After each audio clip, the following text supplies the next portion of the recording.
Good evening friends. आपके अपने channel सफलता उत्तर प्रदेश ज्ञान में मैं धर्मेंद्र आपका स्वागत करता हूं। आज हम लोग जो संविधान का सीरीज 312 प्रश्नों का चल रहा है उसका पार्ट नंबर 7 के बारे में हम लोग डिस्कशन करेंगे। यानी 7 जो पार्ट है, पार्ट नंबर सीरीज, उसके लगभग 25 से 30 क्वेश्चन आपको स्क्रीन वाइज कराए जाएंगे और ओवरऑल आपको 60 क्वेश्चन इसमें मिलेंगे। तो अभी तक अगर आपने चैनल को सब्सक्राइब नहीं किया है तो चैनल को सब्सक्राइब करें, लाइक करें, शेयर करें और उन सभी दोस्तों को शेयर करें जो किसी भी अन्य प्रतियोगी परीक्षा की तैयारी कर रहे हैं जिसमें जीएस पूछा जाता है और ख़ास तौर यूपीएसआई जिसमें जीएस का अंबार है, जिसमें जीएस का लगभग 50% भाग आपका पॉलिटी से पूछा जाता है। तो उनके पास ज़्यादा से ज़्यादा शेयर करें, वह तो वीडियो ज़रूर देखें। अगर आप अभी तक चैनल को सब्सक्राइब नहीं किया तो ज़रूर सब्सक्राइब करें। चलते हैं, आज का हमारा पहला क्वेश्चन है, स्वतंत्र भारत की लोकसभा का पहला अध्यक्ष कौन था? ऑप्शन नंबर ए है हुकुम सिंह, बी है बलराम भगत, सी है रवि राय या डी है जीवी मावलंकर। तो आपको ये बताना है कि हमारे स्वतंत्र भारत के लोकसभा का पहला अध्यक्ष कौन था।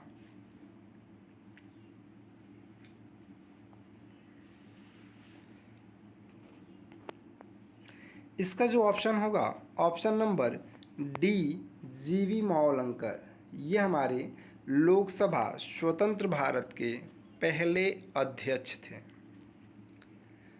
अब जैसे कि यह आ गया तो यह लगातार 2 बार बने और यह जीवी मावलंकर एक ऐसे लोकसभा अध्यक्ष थे जिनको सदन में वोट करके भी निष्कासित किया गया था, यानी इनको अपने पद से हटाने के लिए लोकसभा में मतदान भी किया गया था। तो ये भी याद रखें। ये भी पूछ सकता है कि लोकसभा के वैसे कौन से प्रथम स्पीकर थे जिन्हें लोकसभा में मतदान के द्वारा अपदस्थ किया गया था। तो वो भी जीवी मावलंकर थे, वो भी याद रखिएगा। महाभियोग लाया गया था इनके पर। चलते हैं अगले क्वेश्चन पे। अगला क्वेश्चन है हमारा, लोकसभा के निर्वाचित सदस्यों की अधिकतम संख्या हो सकती है। ऑप्शन नंबर ए है 530, बी है 545, सी है 540, डी है 550। अब इसमें क्या पूछा कि निर्वाचित सदस्यों की अधिकतम संख्या कितनी हो सकती है, ये आपको बताना है। और मैं आपको बता दूं इसमें क्या था कि पहले क्या था कि अधिकतम संख्या लोकसभा में, अगर पहले यह पूछता था कि लोकसभा में अधिकतम सदस्यों की संख्या कितनी हो सकती थी, तो आपका था 552। और इसमें पूछा कि निर्वाचित सदस्यों की अधिकतम संख्या, ये आपको बताना है। तो इसका ऑप्शन तो हो जाएगा डी 550। और यह निर्वाचित और अधिकतम भी है। आज के डेट में अगर हम देखें, पहले 2 क्वेश्चन होते थे। जैसे यह पूछा है कि लोकसभा के निर्वाचित सदस्यों की अधिकतम संख्या, तो 550। लेकिन अब अगर पूछेगा तो लोकसभा के निर्वाचित और अधिकतम वो 550 ही होंगे। पहले 2 क्वेश्चन 2 आंसर, लेकिन अब इस बार 2 क्वेश्चन 1 आंसर होगा, क्योंकि 2 जो एंग्लो इंडियन थे उनका जो निर्वाचन होता था, उनको जो मनोनयन होता था उसको हटा दिया गया। और किसमें 104वां संविधान संशोधन करके उनको लिया ही नहीं गया, जिसमें SC ST और पिछड़ा वर्ग के जो आरक्षण है उसको 10 साल और बढ़ा दिया गया। तो ये आप याद रखें। चलते हैं अगले क्वेश्चन पे। अगला क्वेश्चन है, निम्नलिखित में से लोकसभा की प्रथम महिला अध्यक्ष कौन है? Option number A Meera Kumar, B Sonia Gandhi, C Sushma Swaraj, D Margaret Alva. चार ऑप्शन है स्क्रीन पे आपको दिखाई दे रहे हैं। आपको बताना है कि इसमें कौन सा आंसर आपका करेक्ट होगा। Question number 179 choose of correct answer.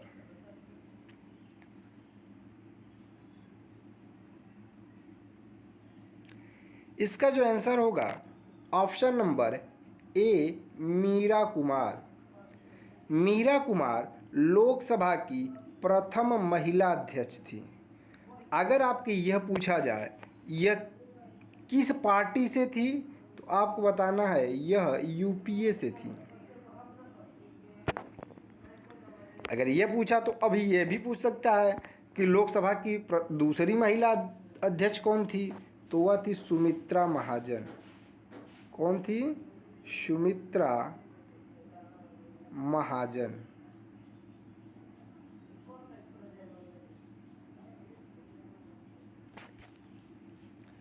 और अगर अभी पूछे कि अभी लोकसभा का अध्यक्ष कौन है, वर्तमान लोकसभा का अध्यक्ष, तो कौन है? कौन है?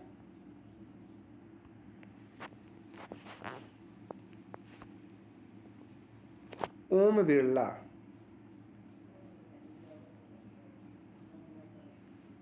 ओम बिरला।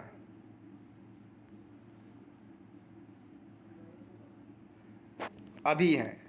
तो ये आपको एक क्वेश्चन से 3 क्वेश्चन तैयार हुए।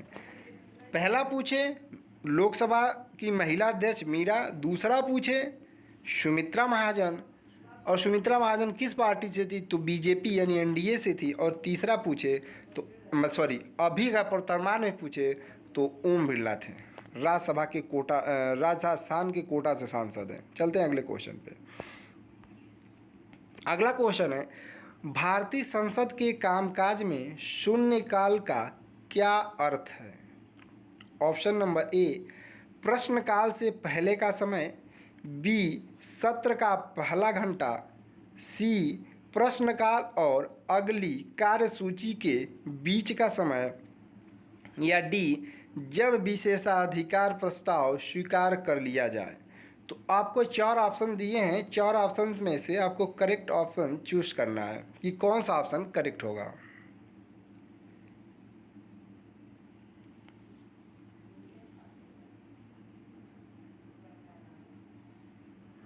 आपको स्क्रीन पे 4 ऑप्शन दिखाई दे रहे हैं। आपको बताना है कि कौन सा जो ऑप्शन है वह करेक्ट होगा। इसका जो ऑप्शन होगा ऑप्शन नंबर सी प्रश्नकाल और अगली कार्यसूची का बीच का जो समय होता है वह हमारे भारतीय संसद में शून्यकाल कहा जाता है। और ये भी पूछता है कि शून्यकाल किसकी देन है, तो यह समझ जाइएगा कि शून्यकाल जो होता है वो भारत की देन है। भारत ने ही शून्यकाल को जन्म दिया था। और अगर इसका पूछ दे कि समय इसका क्या है, तो समय तो एक ही घंटा होता है। जैसे शून्यकाल लिखा है ना, तो जैसे 12 बजता है तो सब शून्य हो जाता है, 0 0 0 4 0 हो जाते हैं। तो उसे ही 12 से 1 बजे तक का हम कार्य को शून्यकाल कहते हैं। और प्रश्नकाल पूछे तो उसके पहले का समय। तो ये आप याद रखिएगा। चलते हैं अगले।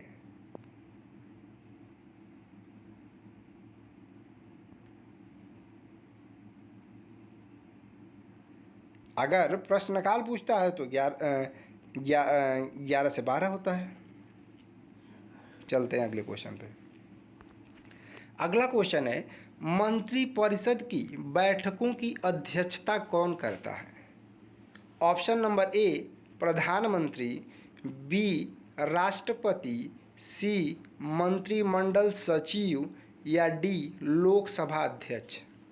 आपको 4 ऑप्शन दिए हैं। 4 ऑप्शन में करेक्ट ऑप्शन आपको चूज़ करना है कि मंत्रिपरिषद की बैठकों की अध्यक्षता कौन करता है?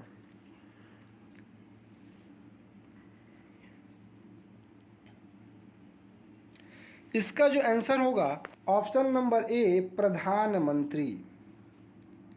अगर यह पूछे कि मंत्रिपरिषद के बैठकों की अध्यक्षता कौन करता है तो प्रधानमंत्री होगा। अगर यह पूछे कि संयुक्त बैठक की अध्यक्षता कौन करता है या लोकसभा की अध्यक्षता कौन करता है तो लोकसभा अध्यक्ष हो जाएगा। और यदि ये पूछे कि संयुक्त बैठक कौन बुलाता है और किस आर्टिकल के माध्यम से तो होगा बी, 108 के माध्यम से राष्ट्रपति बुलाता है। तो यह याद रखिएगा। चलते हैं अगले क्वेश्चन पे। अगला क्वेश्चन है हमारा, भारत का प्रधानमंत्री बनने के लिए अपेक्षित न्यूनतम आयु क्या है? ऑप्शन नंबर ए है 18 वर्ष, बी है 21 वर्ष, सी है 25 वर्ष या डी है 35 वर्ष। आपको बताना है कि कौन सा ऑप्शन जो होगा वो आपका सही होगा।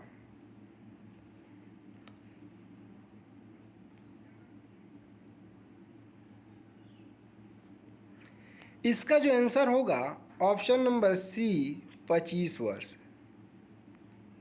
अब क्यों आप पूछेंगे कि 35 वर्ष का भी बन सकता है, तो वह न्यूनतम पूछा है और न्यूनतम लोकसभा का सदस्य बनने की जो योग्यता रखता है, जो क्वालिफिकेशन है, वह प्रधानमंत्री बनने की भी क्वालिफिकेशन है। योग्यता वही है जो लोकसभा के सदस्य बनने की होती है। चलते हैं अगले क्वेश्चन पे। और इसमें जो दिया है यह 18 वर्ष, तो 18 क्या है? 18 वर्ष में मतदाता बनते हैं, 21 वर्ष में पंचायत का चुनाव लड़ सकते हैं और 35 वर्ष में आप राष्ट्रपति का चुनाव लड़ सकते हैं। चलते हैं अगले क्वेश्चन पे। अगला क्वेश्चन है, भारत का प्रधानमंत्री बनने के लिए, सॉरी यही क्वेश्चन है, रिपीट नहीं है, वही क्वेश्चन है। अगला है, भारत में अवशिष्ट शक्तियां निहित हैं। ए, केंद्रीय सरकार में, बी, राज्य सरकार में, सी, केंद्रीय सरकार और राज्य सरकार दोनों में, या डी, स्थानीय शासन में। तो आपको बताना है कि भारत में जो अवशिष्ट शक्तियां हैं वह किसके पास हैं।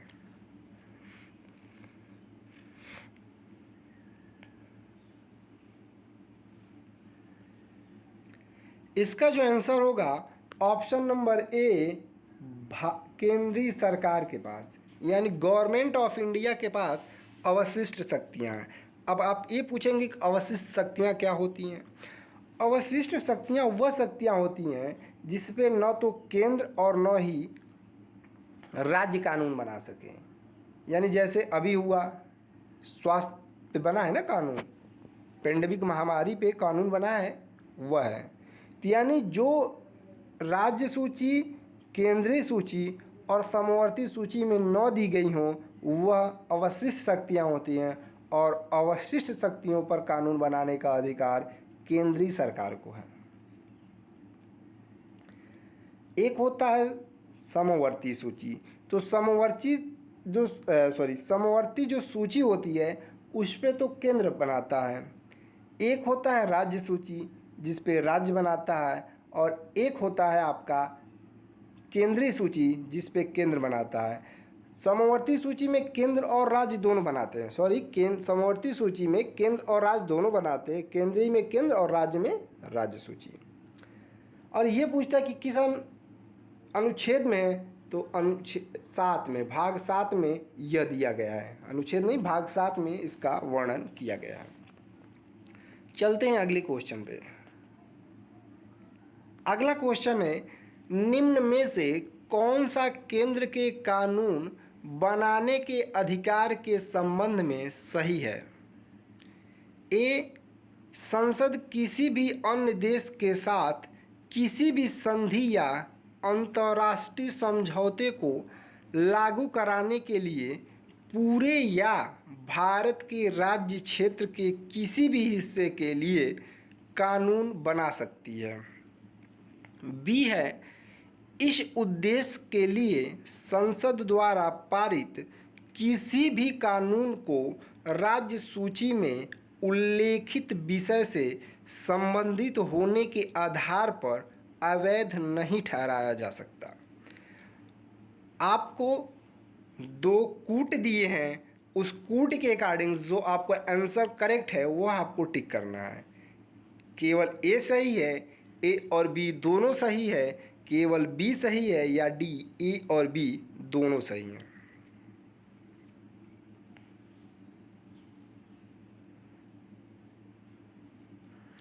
इसका जो आंसर होगा वह ऑप्शन नंबर डी होगा, ए और बी दोनों सही हैं।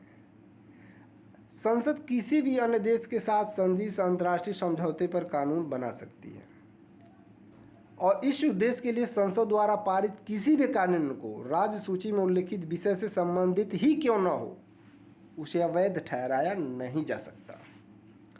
चलते हैं अगले क्वेश्चन पे। अगला क्वेश्चन है, सॉरी दोस्तों, भारत में प्रधानमंत्री तब तक अपने पद पर रहता है जब तक उसे प्राप्त है ए, सशस्त्र बलों का समर्थन, बी, राज्यसभा का विश्वास, सी, लोकसभा का विश्वास, डी, जनता का समर्थन। 4 ऑप्शन है, आपको बताना है कि कौन सा ऑप्शन सही होगा।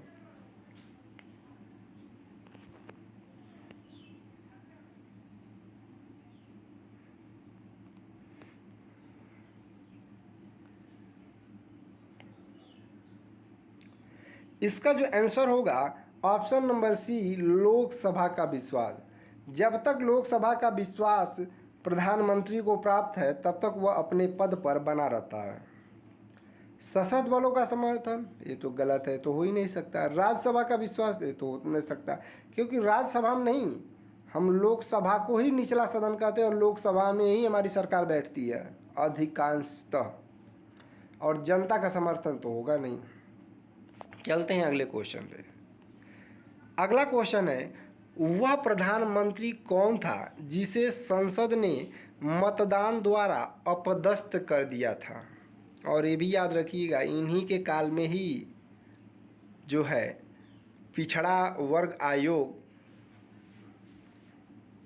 ने जो सिफारिश दी थी उसको संवैधानिक दर्जा दिया गया था, उसको पारित किया गया था। ये आप ध्यान रखिएगा। अब उन्हीं का नाम पूछ रहा है। ऑप्शन नंबर ए है इंदिरा गांधी, बी है मोरारजी देसाई, सी है बीपी सिंह, डी है चंद्रशेखर। तो आपको 4 ऑप्शन दिए हैं और 4 ऑप्शन में बताना है कि कौन सा जो ऑप्शन है वो आपका सही होगा।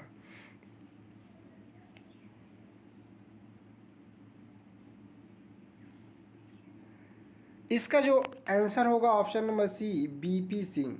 बीपी सिंह आपका सही होगा। बीपी सिंह ऐसे एक प्रधानमंत्री हैं, दुर्भाग्य उनका कहिए कि उनको संसद में मतदान के द्वारा अपदस्थ कर दिया गया था। बहुत बढ़िया काम करते थे यह। चलते हैं अगले क्वेश्चन में। अगला क्वेश्चन है, राज्यपाल को पद की शपथ किसके द्वारा दिलाई जाती है?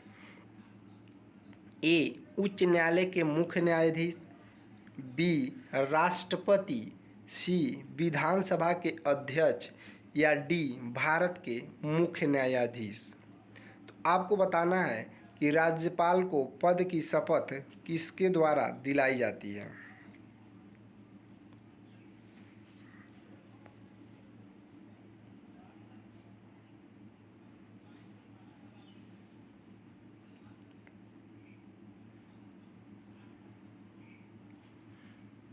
इसका जो आंसर होगा वह होगा उच्च न्यायालय के मुख्य न्यायाधीश। ऑप्शन नंबर ए आपका सही होगा।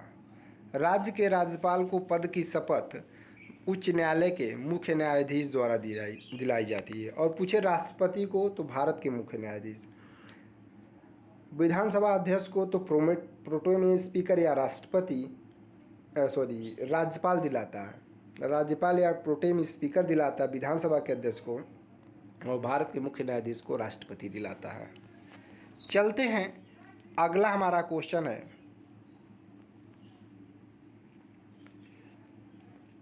राज्य विधानसभा तथा लोकसभा में महिलाओं के लिए आरक्षण बिल में कितने आरक्षण की बात कही गई है? ऑप्शन नंबर ए है 33%, बी है 36%, सी है 25% या डी है 30%। तो आपको बताना है कि राज्य विधानसभा तथा लोकसभा में महिलाओं के आरक्षण बिल में कितने आरक्षण की बात कही गई है।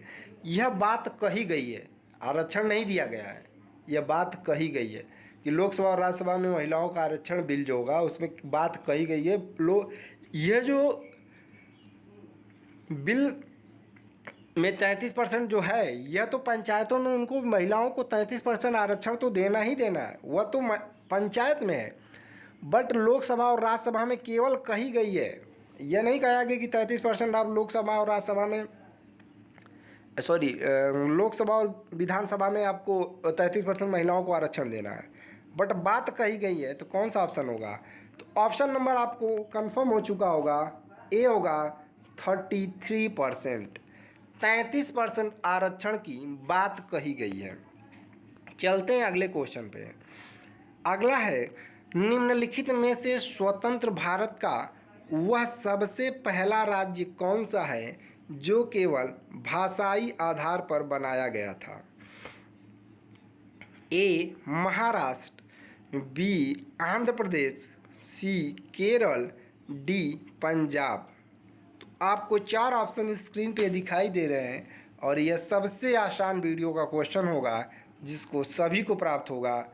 आंसर इसका यह होगा option number B Andhra Pradesh.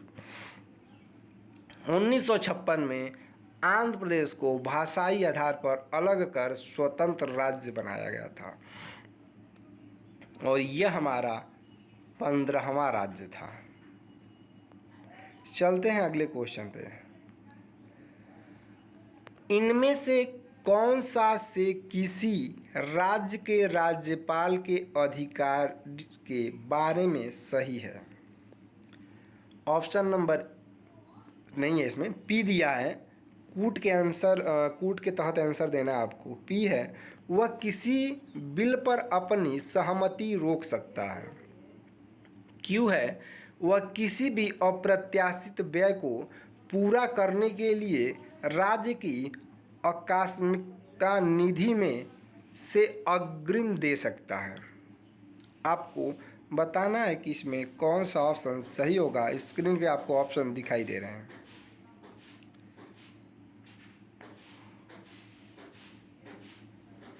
इसका जो आंसर होगा वह होगा ऑप्शन नंबर ए, पी और क्यू दोनों।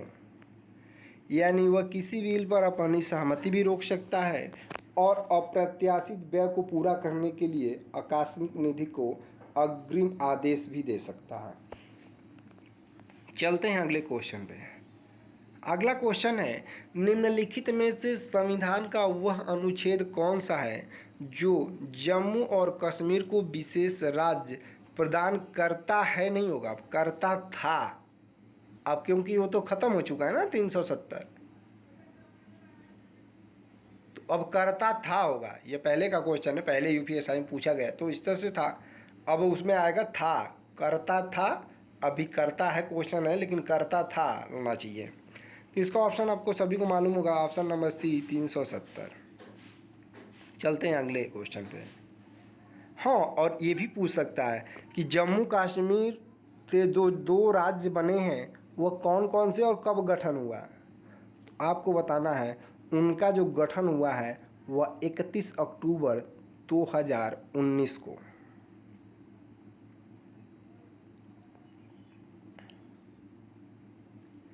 और ये भी पूछ सकता है कौन कौन से राज्य हैं, तो लद्दाख और जम्मू कश्मीर, यह याद रखिएगा। अगला है, राज्य विधानसभा के सदस्यों की अधिकतम निर्धारित संख्या क्या है? ऑप्शन नंबर ए है 350, बी है 600, सी है 500, डी है 750। तो आपको बताना है कि राज्य विधानसभा के सदस्यों की अधिकतम निर्धारित संख्या क्या है।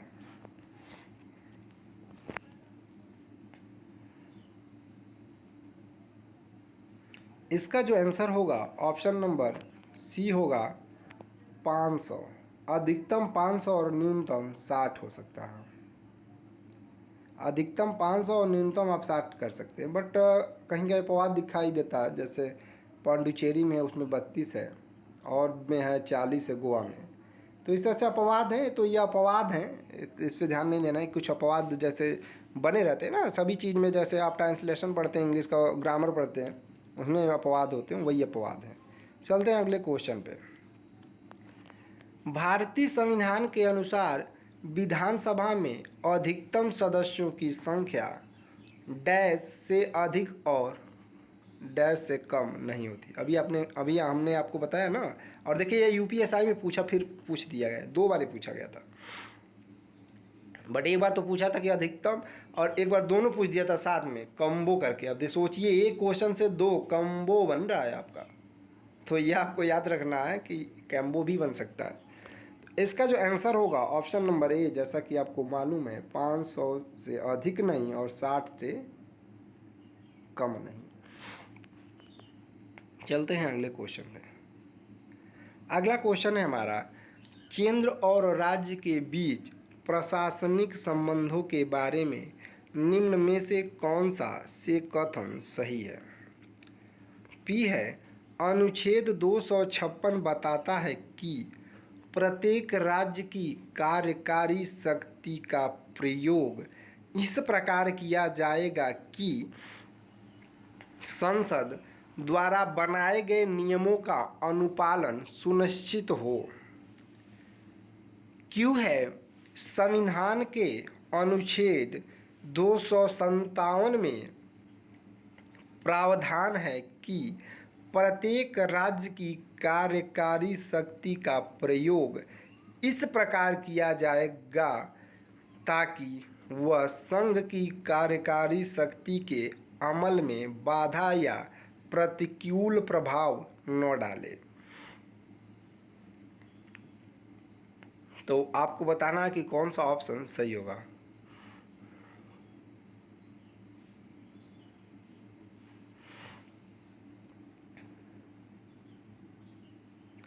इसका जो आंसर होगा यह होगा ऑप्शन नंबर सी, पी और क्यू दोनों। क्योंकि 256 ये बताता है कि राज्य की कार्यकारी शक्ति का प्रयोग इस प्रकार किया जाएगा कि संसद द्वारा बनाए गए नियमों का अनुपालन न हो सके, मतलब पालन हो सके। और 257 में यह प्रावधान है कि राज्य की कार्यकारी शक्ति का प्रयोग इस प्रकार किया जाएगा कि यानी संघ कानून बनाता है उसमें मतभेद न हो। चलते हैं अगले क्वेश्चन पे। अगला क्वेश्चन है, निम्नलिखित में से किस राज्य में विधान परिषद है। ए कर्नाटक, बी तमिलनाडु, सी केरला, डी उड़ीसा। यह तो आपको आंसर बताना ही बताना है, और आपको ये भी बताना है कि किन उन 6 राज्यों में विधान परिषद हैं जो भी वर्तमान में है। इसका आंसर तो हो जाएगा ऑप्शन नंबर ए कर्नाटक। इसके अलावा किस में है, तो यूपी में है, बिहार में है, यूपी में है, बिहार में है, और कर्नाटक हो गया, और एपी यानी आंध्र प्रदेश में है, और टीजी है तेलंगाना में है। तो कितना हुआ, 1 2 3 4 5, एक हमारा और छूट रहा है, कौन सा है।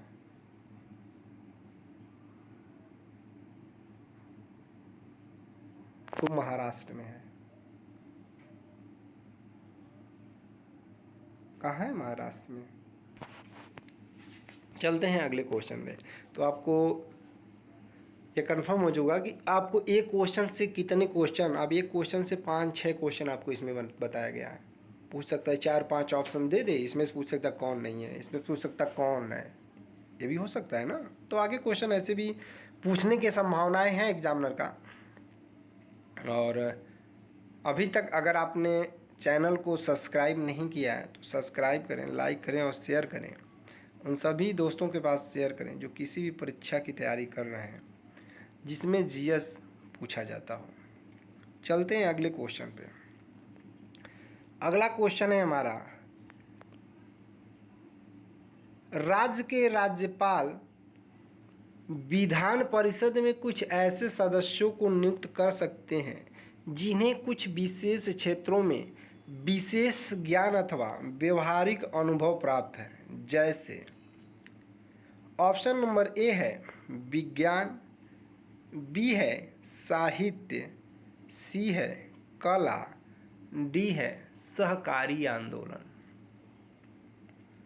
तो ये 4 ऑप्शन दिए गए हैं और इसमें से आपको बताना है कि राज्य के राज्यपाल जो हैं वह विधानसभा में जो विधान परिषद में 1/6 सदस्यों को नियुक्त करते हैं उनमें कौन कौन से हो सकते हैं।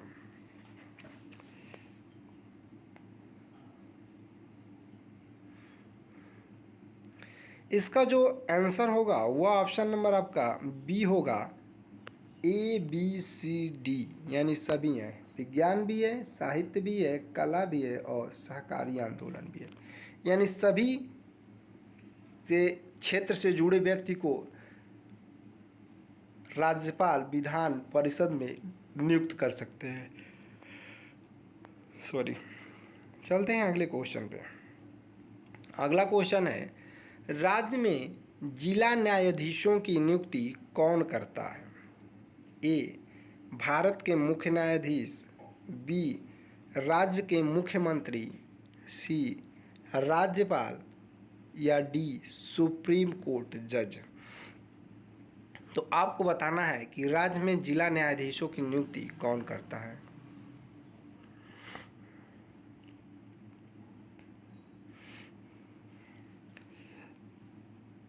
इसका जो आंसर होगा ऑप्शन नंबर सी होगा, राज्यपाल।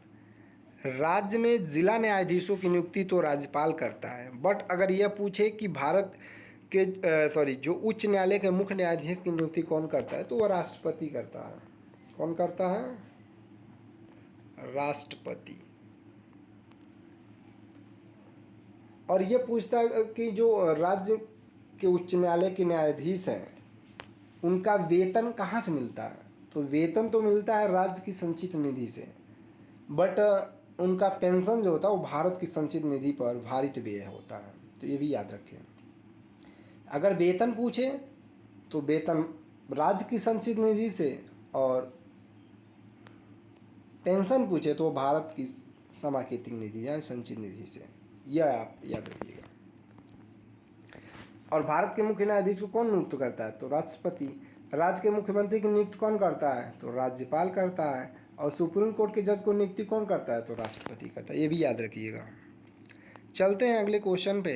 अगला क्वेश्चन है, वे विषय जिन पर केंद्र और राज्य सरकारें दोनों कानून बना सकती हैं उल्लेखित हैं। ए संघ सूची, बी राज्य सूची, सी समवर्ती सूची, डी अवशिष्ट सूची। तो कौन सा ऑप्शन जो होगा वह आपका सही होगा?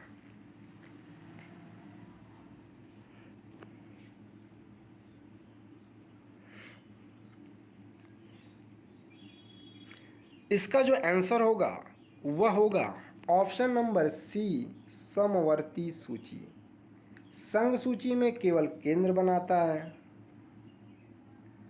और राज्य सूची में केवल राज्य बनाता है, और अवशिष्ट सूची में केवल केंद्र बनाता है। और समवर्ती ऐसी सूची है जिस पे केंद्र और राज्य दोनों सरकारें मिलकर कानून बनाती हैं। हाँ, यह है कि अगर दोनों में टकराव हो, दोनों के कानून में टकराव हो तो केंद्र का ही कानून माना जाता है। ये भी ध्यान में रखिएगा। चलते हैं अगले क्वेश्चन पे। अगला क्वेश्चन एवं लास्ट क्वेश्चन है, केंद्र राज्य संबंध किस अनुसूची में है? ए 7वीं, बी 8वीं, सी 6वीं या डी 9वीं। शायद इसके पहले हमने आपको भाग बताया था ना, 7 भाग नहीं होगा, वह अनुसूची होगी कि किस अनुसूची में, तो 7 होगा। तो उसको आप करेक्ट कर लीजिएगा। इसके पहले क्वेश्चन था, मैंने ओरली क्वेश्चन था, ओरली में मैंने बताया था, इसमें आप करेक्ट कर लीजिएगा। तो इसका जो ऑप्शन होगा ऑप्शन नंबर ए होगा 7। केंद्र राज्य संबंध की जो सूची है वह 7वीं अनुसूची है। तो यह रहे आपके आज के 25 से 30 क्वेश्चन और ओरली लगभग 40 से 50 क्वेश्चन थे। तो आशा करते हैं यह वीडियो आपको अच्छी लगी होगी। अगर आपको यह वीडियो अच्छी लगी है तो इस चैनल को सब्सक्राइब करें, लाइक करें और शेयर करें। आप उन सभी दोस्तों के पास शेयर करें जो किसी भी अन्य प्रतियोगी परीक्षा की तैयारी कर रहे हैं जिसमें जीएस पूछी जाती है, और ख़ासकर यूपीएसआई जिसमें संविधान से ही 50% क्वेश्चन पूछे जाते हैं, 18 से 20 क्वेश्चन। तो उनके लिए तो ये वीडियो बहुत ही महत्वपूर्ण है, जीवनदायिनी वीडियो है उनके लिए। वैसे कोई भी परीक्षा की तैयारी कोई भी व्यक्ति कर रहा है तो उसके पास ज़्यादा से ज़्यादा शेयर करें, क्योंकि यह वीडियो सभी के लिए हेल्पफुल है। तो आशा करते हैं ये वीडियो आपको अच्छी लगी होगी। अगर अच्छी लगी होगी तो लाइक, शेयर, कमेंट करें। अगर आपका कोई भी सुझाव हो तो आप कमेंट बॉक्स में ज़रूर करें, उसका रिप्लाई दिया जाएगा आपको। अगर आपको कोई भी क्वेश्चन में डाउट हो, हेजिटेशन हो, या कोई भी आपको परीक्षा से संबंधित आपको कोई दिक्कत हो तो आप हमारी मेल आईडी में मेल भी कर सकते हैं, जो है आप नोट कर सकते हैं DHARYADAV946@gmail.com। ये भी है, इस पर भी आप कर सकते हैं। फिर से नोट कर लीजिएगा DHARYADAV946@gmail.com। अब मिलते हैं अगले वीडियो पे कुछ नए क्वेश्चन के साथ, इसके अगले पार्ट नंबर 8 के साथ। जय हिंद।